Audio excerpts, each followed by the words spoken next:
इसे काम करता है, तो एक बार और करके देखते हैं। दोस्तों ये भी एलईडी ऑन हो रही है।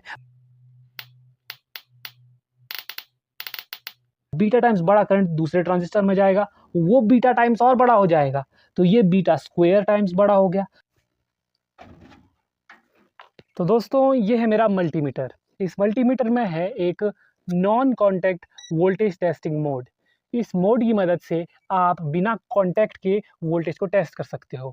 कैसे? इसमें एक एंटीना लगा हुआ है यहाँ पर दोस्तों, तो इस एंटीना को सिग्नल्स मिलते हैं जिस वजह से ये चलता है। पर आज हम इसकी वर्किंग के बारे में भी बात करेंगे और इसको घर पे किस तरह से बनाना है ये भी आपको बताएंगे। तो चलिए शुरू करते हैं।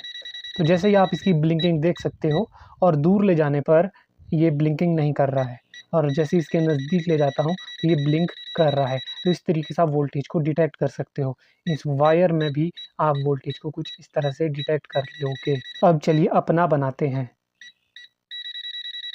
तो दोस्तों एक वोल्टेज टेस्टर को बनाने के लिए आपको चाहिए होंगे कुछ ट्रांजिस्टर्स, और स्पेसिफिकली बोलूँ तो आपको चाहिए होगा 3904 ट्रांजिस्टर। आप BC 547 भी यूज़ कर सकते हो। मेरे पास इतने सारे ट्रांजिस्टर हैं, पर आपको बस 3 ट्रांजिस्टर चाहिए। आप 3 अलग-अलग ट्रांजिस्टर भी यूज़ कर सकते हो। इसके अलावा आपको चाहिए होंगे कुछ सेल्स, कुछ बैटरीज़। बेसिकली आपको 3 वोल्टेज का जुगाड़ करना है किसी न किसी तरीके से। तो दोस्तों मैंने इन 2 बैटरी से एक 3 वोल्ट का बैटरी पैक बना लिया है और इसकी वोल्टेज को मेजर कर रहा हूँ। तो जो वोल्टेज आ रही है वो 3.16 वोल्ट आ रही है। तो दोस्तों अब हम बनाते हैं सर्किट, क्योंकि हमारे पास अब ट्रांजिस्टर आ चुके हैं जिसे कहा जाता है डार्लिंगटन पेयर। अब इस डार्लिंगटन पेयर को बनाने के लिए सबसे पहले आपको एंटीना को समझना पड़ेगा। एंटीना जब भी किसी करंट कैरिंग वायर के कांटेक्ट में आता है तो उस करंट कैरिंग वायर में होती है इलेक्ट्रिक और मैग्नेटिक फील्ड, और उस इलेक्ट्रिक और मैग्नेटिक फील्ड की वजह से उस एंटीना में भी एक करंट इंड्यूस हो जाता है, जिस वजह से हमारे पास वो करंट ट्रांजिस्टर में जाता है। ट्रांजिस्टर उस छोटे से करंट को बड़ा बना देता है, बीटा टाइम्स बड़ा बना देता है। क्योंकि हमारे केस में 3904 है तो ये 400 गुना बड़ा कर देगा उस छोटे से करंट को। हमारा करंट नैनो एम्पियर की रेंज में होता है, तो यानी कि बीटा बहुत कम करंट है, मतलब बेस करंट बहुत कम है। इसीलिए कलेक्टर करंट और एमीटर करंट भी बराबर हो जाएंगे। इसीलिए हमने एमीटर में बीटा टाइम्स IB करंट लिखा हुआ है। अब एंटीना में था IB करंट और उस करंट को IB टाइम्स बीटा कर दिया गया है, बीटा टाइम्स बड़ा हो गया है वो करंट। अब बीटा टाइम्स बड़ा करंट दूसरे ट्रांजिस्टर में जाएगा, वो बीटा टाइम्स और बड़ा हो जाएगा, तो ये बीटा स्क्वायर टाइम्स बड़ा हो गया। अब बीटा स्क्वायर टाइम्स करंट जाएगा दूसरे ट्रांजिस्टर में, अब वो ट्रांजिस्टर उसको और बड़ा कर देगा बीटा टाइम्स, तो ये बीटा क्यूब टाइम्स बड़ा हो गया। यानी कि बीटा बीटा बीटा तीनों ट्रांजिस्टर उसको बड़ा करते ही जा रहे हैं।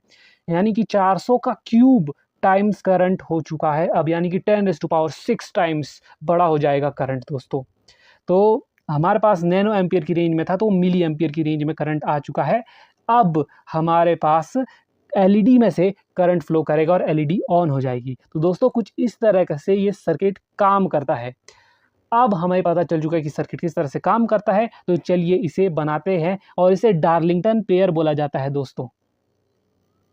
तो दोस्तों मैंने अब इस सर्किट को देख के एक अपना सर्किट भी बना लिया है। जैसे कि इस सर्किट के अनुसार इसमें एक बैटरी थी 3 वोल्ट की, तो मैंने यहाँ पे 3 वोल्ट का बैटरी पैक यहाँ पे रख दिया है, और इसके अलावा एक एलईडी मैंने यहाँ पर जोड़ दी है, और कुछ ट्रांजिस्टर को भी मैंने इसी फॉर्म में जोड़ के रखा है। और तीसरी जो ये चीज़ है ये मैंने एंटीना जोड़ के रखा है, जो ब्लैक वायर है। तो अब चलिए इसके टेस्टिंग की बारी है, तो इसे टेस्ट करते हैं। तो दोस्तों मैं इसे घर के फ्यूज़ बॉक्स के पास ले जाता हूँ। तो जैसे ही इस एंटीना को इस फ्यूज़ बॉक्स के पास ले जाया जाता है तो इसका बल्ब ब्लिंक करने लगता है। तो हमारा सर्किट बिल्कुल अच्छे तरीके से काम कर रहा है दोस्तों। तो चलिए अब इसके बाद हम इसे मीटर के पास जाके टेस्ट करते हैं। तो ये हमारे घर का मीटर, और इस मीटर के पास जाके मैं इस एलईडी को जब ले जा रहा हूँ तो ये देखो ये किस तरीके से ऑन हो रहा है। तो ये हमारा सर्किट बहुत परफेक्ट तरीके से काम करता है। तो एक बार और करके देखते हैं। दोस्तों ये भी एलईडी ऑन हो रही है। तो आप इससे नॉन कॉन्टैक्ट, बिना कॉन्टैक्ट के वोल्टेज को अब मेजर कर पा रहे हैं, और अब आप समझते हैं कि ये सर्किट किस तरीके से काम करता है। तो इस वीडियो के लिए इतना ही। Bye bye.